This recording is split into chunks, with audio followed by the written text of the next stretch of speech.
في القلب مشاعر أخفيها قد أشرقت الشمس عليها عن خطط لم أعبأ فيها ستكون بأيامي فرقا فحياتي قبل الحلقات.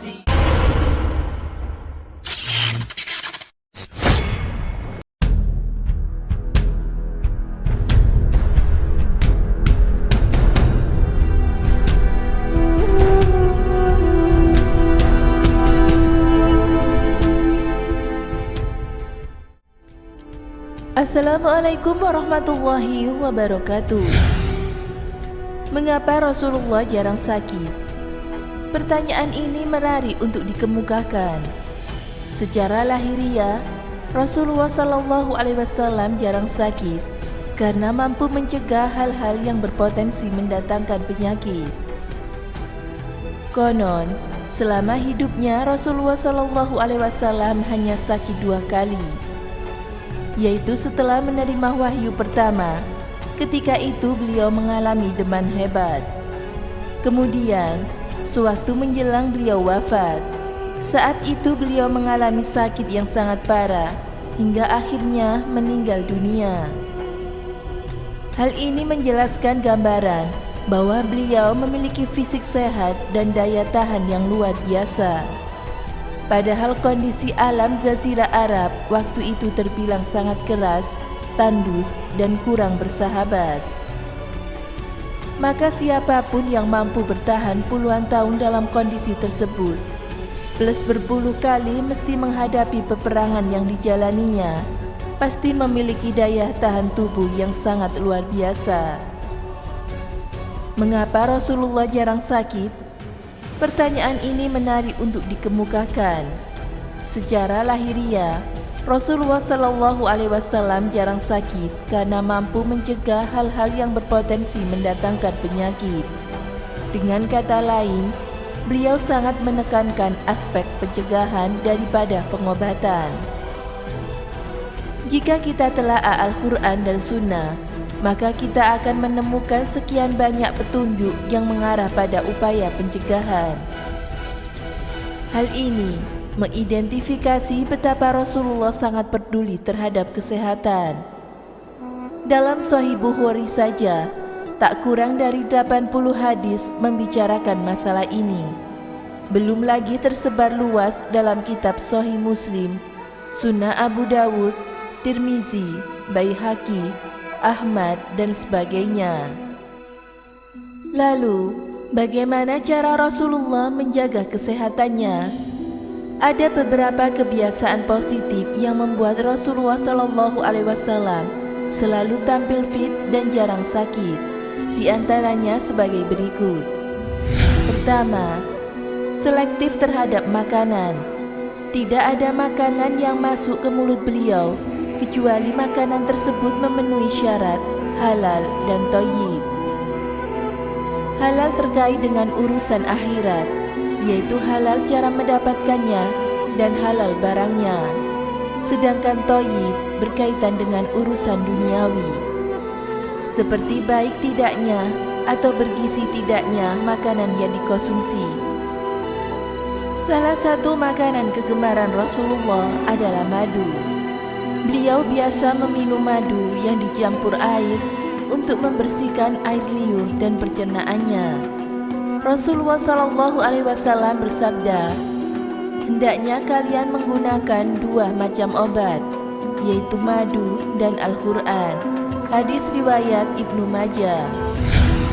Kedua, tidak makan sebelum lapar dan berhenti sebelum kenyang. Aturannya, kapasitas perut dibagi ke dalam 3 bagian, yaitu 1/3 untuk makanan atau zat padat, 1/3 untuk minuman atau zat cair, dan 1/3 lagi untuk udara atau gas. Disabdakan, anak Adam tidak menemukan suatu tempat yang lebih jelek daripada perut.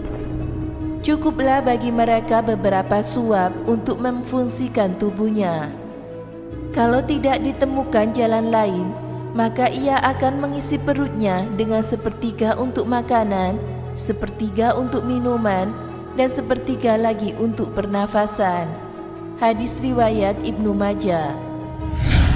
Ketiga, makan dengan tenang, tumak nina, tidak tergesa-gesa, dengan tempo sedang. Lalu apa hikmahnya? Cara makan seperti ini akan menghindarkan tersedak, tergigit, kerja organ pencernaan pun juga lebih ringan. Makanan pun bisa dikunyah dengan lebih baik, sehingga organ tubuh pencernaan bisa berjalan sempurna.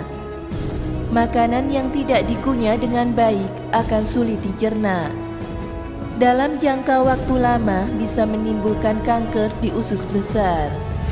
Keempat, tidur cepat dan cepat bangun. Beliau tidur di awal malam dan bangun pada pertengahan malam kedua. Biasanya Rasulullah SAW bangun dan bersiwak, lalu berwudu dan sholat sampai waktu yang diizinkan Allah Subhanahu wa Ta'ala. Beliau tidak pernah tidur melebihi kebutuhan, namun tidak pula menahan diri untuk tidur sekedar yang dibutuhkan. Terkait hal ini, peneliti Daniel Kieper, ahli psikiater dari Universitas California, menarik untuk diungkapkan. Penelitian yang dilakukan di Jepang dan Amerika Serikat selama 6 tahun dengan responden berusia 30-120 tahun mengatakan bahwa orang yang biasa tidur 8 jam sehari memiliki resiko kematian lebih cepat. Sangat berlawanan dengan mereka yang biasa tidur 6-7 jam sehari. Nah, Rasulullah biasa tidur selepas Isya untuk kemudian bangun malam. Jika beliau tidur tidak lebih dari 8 jam. Cara tidurnya pun syarat makna. Ibnu Qayyim al-Jauziyah dalam bukunya Metode Pengobatan Nabi mengungkapkan bahwa Rasulullah tidur dengan memiringkan tubuh ke arah kanan sambil berzikir kepada Allah hingga matanya terasa berat. Terkadang beliau memiringkan badannya ke arah kiri sebentar, kemudian kembali lagi ke sebelah kanan. Tidur seperti ini merupakan tidur paling efisien. Pada saat itu, makanan bisa berada pada posisi yang pas dengan lambung sehingga dapat mengedap secara profesional. Lalu beralih ke sebelah kiri sebentar agar proses pencernaan makanan lebih cepat karena lambung mengarah ke liver. Baru kemudian balik lagi ke sebelah kanan hingga akhir tidur agar makanan lebih cepat tersuplai dari lambung.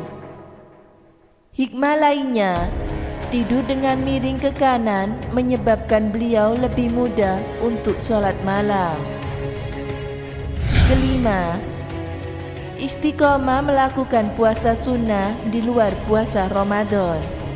Karena itu, kita mengenal beberapa puasa sunnah beliau yang dianjurkan, seperti puasa Senin Kamis, Ayyamul Bait, puasa Daud, puasa 6 hari di bulan Syawal, dan sebagainya. Puasa adalah perisai terhadap berbagai macam penyakit jasmani maupun rohani. Pengaruhnya dalam menjaga kesehatan, melebur berbagai ampas makanan, menahan diri dari makanan berbahaya yang sangat luar biasa. Selain itu, puasa menjadi obat penenang bagi stamina dan organ tubuh, sehingga energinya tetap terjaga. Puasa juga sangat ampuh untuk detoksifikasi atau pembersihan racun yang sifatnya total dan menyeluruh. Selain kelima cara hidup sehat ini, masih banyak kebiasaan Rasulullah yang layak kita teladani.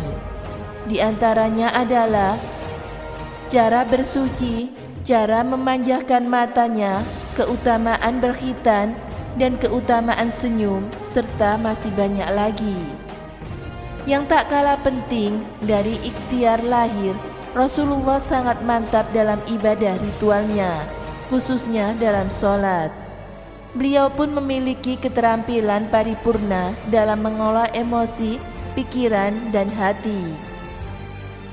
Penelitian-penelitian kini dalam bidang kesehatan membuktikan bahwa kemampuan dalam mengelola hati, pikiran, dan perasaan, serta kesinambungan yang intens dengan Zat yang Maha Tinggi akan menentukan kualitas kesehatan seseorang, baik itu jasmani maupun rohani. Demikianlah cara hidup Rasulullah sehingga Rasulullah jarang sakit. Semoga kita bisa meneladani apa yang dicontohkan oleh Rasulullah SAW. Semoga bermanfaat. Wallahu a'lam bishawab.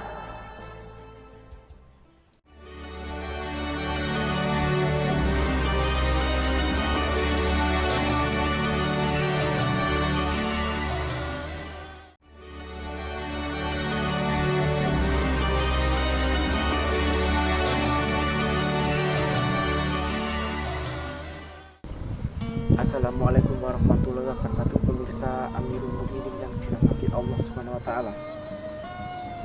Rasulullah Muhammad SAW dalam sejarah disebutkan sakit berat hanya 2 kali, yaitu ketika diracun Zainab binti Al-Haris saat penaklukan Khaibar, dan yang kedua saat menjelang wafat, yaitu sakit demam panas yang tinggi.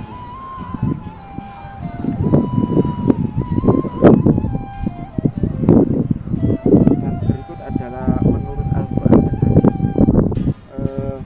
agar tidak mudah sakit, yang pertama adalah tidak makan yang berlebihan, yang kedua berhenti makan sebelum kenyang, mengatur porsi makan, keempat menghindari makanan haram, kelima tidak minum khamar, berpuasa, tidak tidur tengkurap, menjaga kebersihan lingkungan, dan menjaga